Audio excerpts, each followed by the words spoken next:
জানো তো, ট্রেন্ডের পেছনে ছুটতে আমার কোনো দিনই ভালো লাগে না। ছোটোর থেকেই মনে হয়েছে আমি যা করব তাই ট্রেন্ড হয়ে দাঁড়াবে। নমস্কার, আমি দেবাশ্রেতা হ্যান্ডক্রাফট গয়নার বাক্সে তোমাদেরকে জানাই স্বাগত। আরও একটা নতুন কাজ এবং একটা নতুন গল্প নিয়ে এলাম।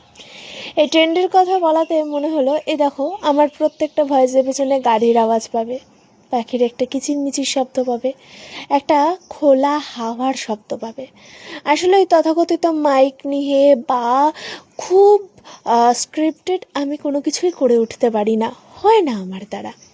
তাই এই অগাছলা জীবনে এই গয়নার বাক্স দেবাশ্রিতা হ্যান্ডক্রাফট এসে দাঁড়িয়েছে বন্ধুর মতো। আর এই বন্ধুটাকে সাপোর্ট করে যাচ্ছে আমার মা, বাবা, আমার হাজব্যান্ড এবং আপনারা যারা আমাকে ভালোবাসেন তাদের আমি অসংখ্য ধন্যবাদ জানাই তোমাদেরকে এইভাবে দেবাশ্রিতা হ্যান্ডক্রাফটের পাশে দাঁড়ানোর জন্য।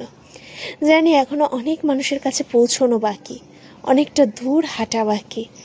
আশা করি ঠিক একদিন আস্তে আস্তে চলতে চলতে ঠিক পথটা পেরিয়ে যাব, চাঁদের পাহাড় দেখতে পাবো।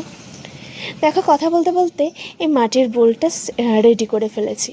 পিন্টারেস্ট থেকে উদ্বুদ্ধ হয়েই কাজটা করেছি আমার নিজস্বতা মিশিয়ে। কাজটা কেমন হয়েছে তো অবশ্যই কিন্তু জানিও। এটা ডাইনিং টেবিলের উপরে বা তোমরা রেগুলার বেসিসে কাজগুলো কিন্তু ইউজ করতে পারো, কোনো অসুবিধা নেই, বা কোনো কেমিক্যাল রিয়াকশানও হবে না, বা কাউকে উপহার হিসাবে দিতে পারো। আচ্ছা, আজকের মতন আসি। ভালো থেকো, সুস্থ থেকো, টাটা।